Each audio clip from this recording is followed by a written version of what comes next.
turminha, tudo bom? E aí, tudo pronto para mais uma aula? Dessa vez, a nossa aula será sobre história.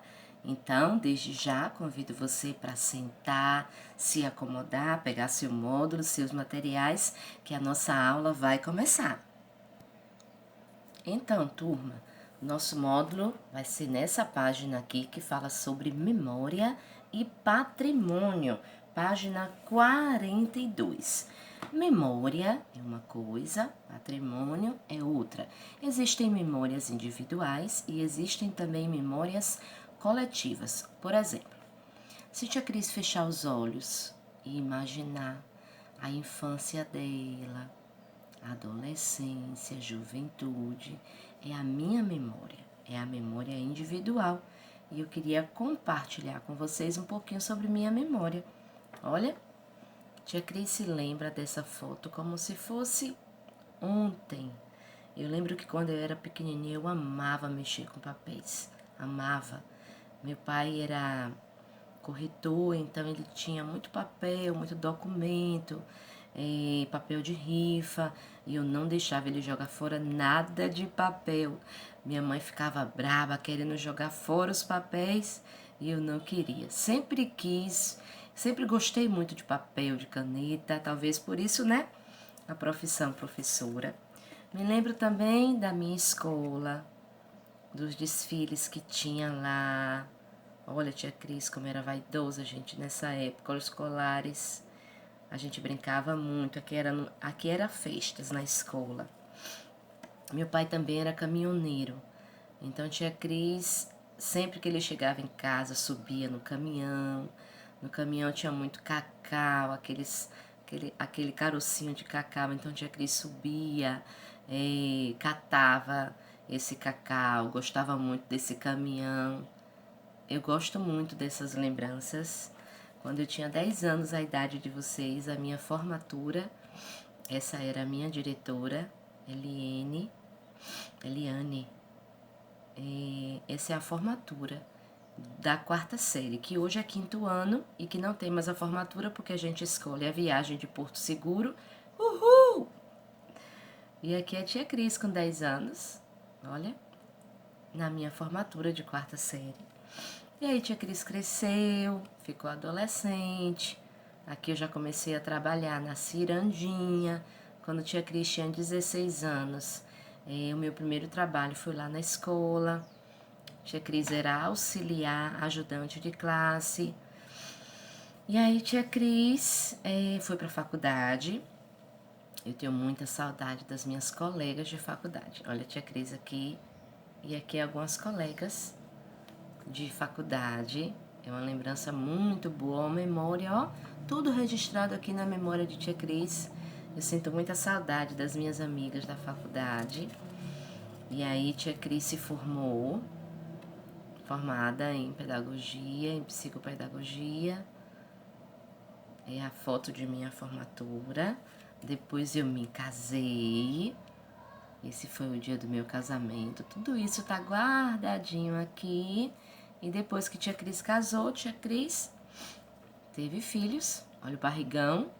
Vocês conhecem os filhos de tia Cris, né? Tinho e Gui. Então, tudo isso aqui que tia Cris mostrou pra você são memórias. Memórias guardadinhas.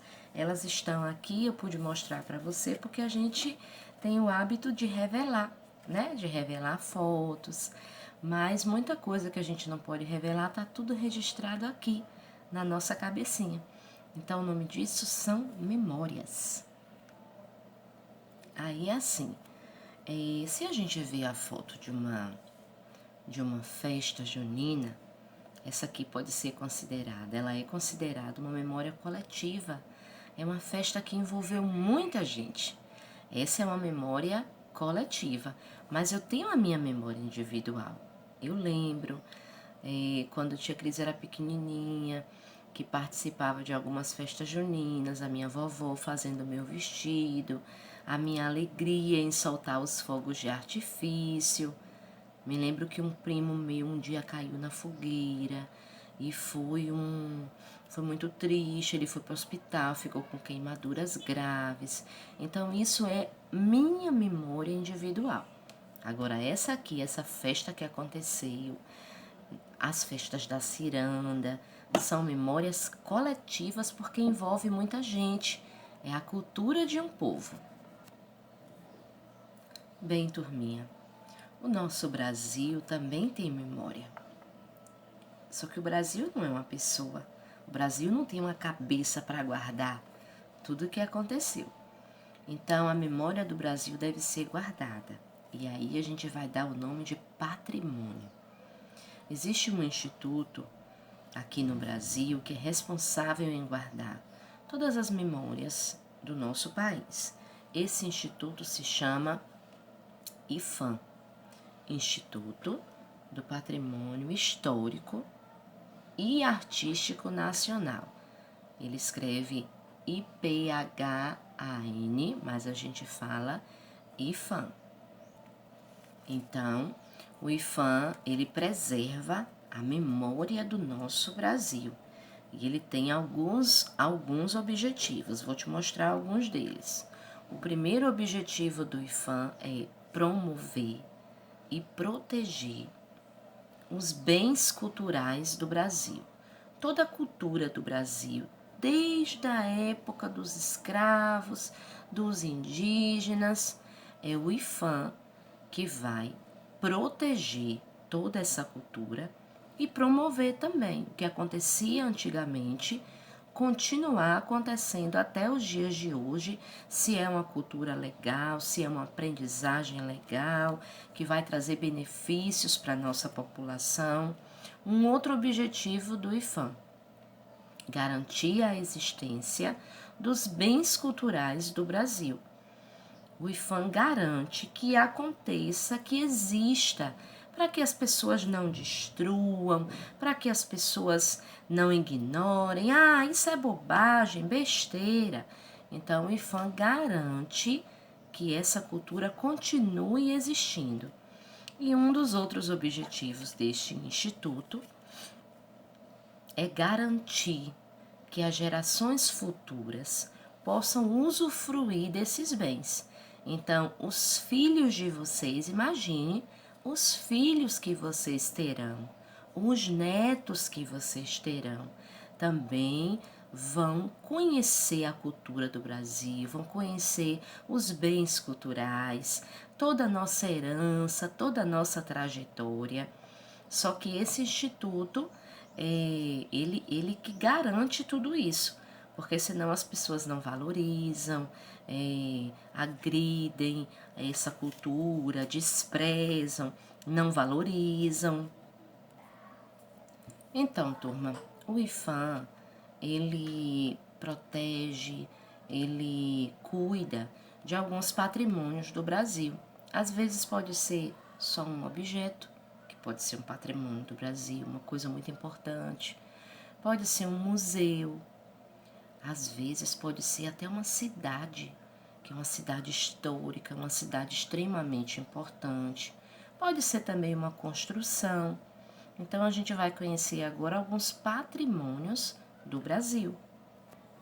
Bem, turma, essa aqui é a cidade de Ouro Preto, lá em Minas Gerais. Nessa cidade, há muito tempo atrás, as pessoas encontraram muito ouro. E aí, muita gente ia para lá para escavar, para encontrar pedras preciosas. Foi uma cidade muito importante do Brasil, foi uma cidade muito histórica. E aqui foram construídas muitas pontes, muitas igrejas, que até hoje estão lá registradas, não podem ser destruídas. Claro que se em alguma construção tiver algo assim que vai ser destruído porque o próprio tempo passou, eles reformam, eles pintam, mas eles não podem excluir esse patrimônio. Essa daqui é a cidade de Olinda, de Ouro Preto, lá em Minas Gerais. E essa foi o primeiro patrimônio histórico do nosso Brasil. Até a Unesco aceitou a cidade de Ouro Preto como patrimônio. Ela foi uma cidade que foi o nosso reconhecimento de patrimônio brasileiro. Tia Cris tinha falado Olinda porque lá em Olinda tem uma dança muito importante, né? É uma dança bem característica daquele povo, que é a dança do frevo, que também é um patrimônio, só que não é um patrimônio físico, um patrimônio material, é um patrimônio imaterial. E a gente vai falar daqui a pouco sobre a diferença desses dois. Outro patrimônio do Brasil, turminha, quem conhece, quem já visitou, olha que legal! Essa é a cidade de Salvador, o centro histórico de Salvador. Essa foto aqui é até cartão postal da cidade de Salvador. Lembra do cartão postal que a gente trabalhou esses dias? Então aqui, a cidade de Salvador, que foi a nossa primeira capital do Brasil, ela também é patrimônio do Brasil. Outro patrimônio do Brasil, turminha, quem conhece, quem já viu, eu vejo quase todos os dias nos jornais essa cidade. Essa cidade é a cidade de Brasília. Olha que linda!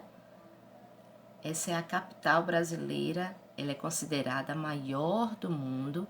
Ela foi construída no século XX e ela era a cidade maior do Brasil. A cidade de Brasília. E aqui fica, né, os prédios dos poderes da República, onde ficam os governantes e tudo mais. Olha outro patrimônio que lindo do Brasil, quem reconhece. Essa é a cidade, turminha, do Rio de Janeiro. Ela foi considerada patrimônio do Brasil. Toda a urbanização do Rio de Janeiro, as montanhas, é um lugar muito importante para o Brasil, observe. Muito linda, né? E essa aqui, diferente, olha, veja se você identifica alguma coisa que a gente já trabalhou lá na Ciranda, lembra? Esse é o Parque Nacional da Serra da Capivara.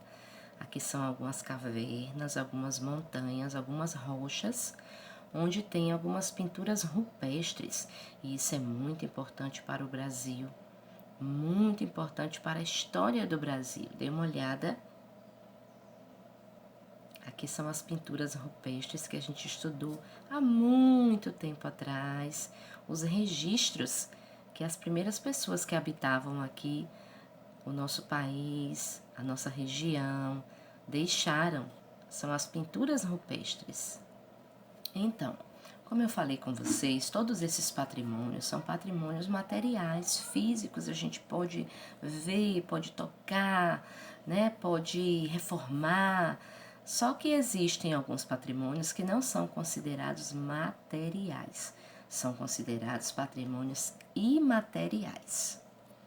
Bem, patrimônios imateriais, vou te dar um exemplo. Assim, uma dança, uma comida, uma festa, uma representação, uma cultura. Por exemplo, aqui, temos aqui a famosa capoeira. Essas pessoas, né, vão para um lugar público, espaçoso, e aí iniciam essa roda de dança, de arte. Isso é um patrimônio, turma, imaterial.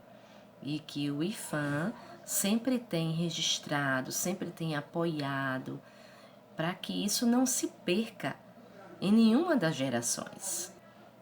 Então, o frevo, como a tia Cris falou, né? A origem é lá na cidade de Olinda, mas isso se espalhou, o Brasil todo, né? Dança, participa. E essa cultura aqui a gente não vai perder nunca. Os netos, filhos, conhecerão a história do frevo, aprenderão, quem sabe farão apresentações nas escolas. Isso é um patrimônio imaterial. Olha esse, turminha, que diferente. Aqui são mulheres fazendo panela de barro. Dá uma olhada. E esse patrimônio aqui tem que ser preservado. A inteligência que essas mulheres tinham começou lá com os índios, então é uma cultura que deve ser preservada, um conhecimento que deve ser preservado. Olha que lindas! Esse foi o primeiro patrimônio material que a Unesco registrou. Foi lá no ano de 2002 que foi considerado esse ofício dessas paneleiras como patrimônio imaterial. Ah, esse patrimônio imaterial agora é tão gostoso. Olha, patrimônio imaterial. O beiju, olha que delícia. O beiju, turminha, é de origem indígena. E aí os portugueses vieram aqui para o Brasil, a gente conhece a história, escravizaram os índios. Algumas índias passaram a ser cozinheiras dos portugueses. E aí os portugueses gostaram muito dessa culinária indígena. E aí começou, né, a se espalhar. E hoje o beiju, ele é tão famoso, tão gostoso. Ai, que delícia! E aí vamos para o módulo. Na página 43 do seu módulo, você vai ver falando sobre o IPHAN, que é esse instituto que preserva as memórias, patrimônios materiais e imateriais do Brasil. Tia Cris queria que você desse uma lida com muito cuidado, com muito carinho. A página 44, turminha, fala sobre as nossas memórias. Tudo que tia Cris falou, então dê uma lida também. A página 45 vai falar para vocês sobre a memória coletiva, mostra também a cultura de um povo, a festa junina. Você vai ler na sua casinha com muita atenção. A página 46, que fala sobre a importância desses patrimônios culturais. Aqui tem uma outra apresentação chamada Carimbó, é um grupo de dança que também é um patrimônio cultural do nosso Brasil. A página 47 fala sobre um pouquinho mais sobre o Instituto IPHAN, que faz esse trabalho tão bonito para o Brasil. E depois que você lê todas essas páginas, você vai responder as atividades que a gente propôs aqui com muito carinho, com muita atenção. A atividade da página 48 fala sobre alguns patrimônios, perguntando também se você conhece alguns deles, tá certo? E para encerrar nossas atividades, você vai responder a interpretação da página 52 e também da 53, que fala um pouquinho sobre um ponto turístico muito conhecido lá no Rio de Janeiro, que é o Cristo Redentor, que é considerada uma das 7 maravilhas do mundo. Existe uma escala, uma fila de algumas maravilhas do mundo, algumas coisas muito lindas que tem em todo o mundo, e o Cristo Redentor é considerado uma delas. E aí você faz as atividades e amanhã a gente volta para corrigir. Espero que você tenha gostado da aula, aprendido, revisa, leia mais um pouquinho, estude, faça as atividades e amanhã estamos aqui para corrigir. Valeu? Um beijo!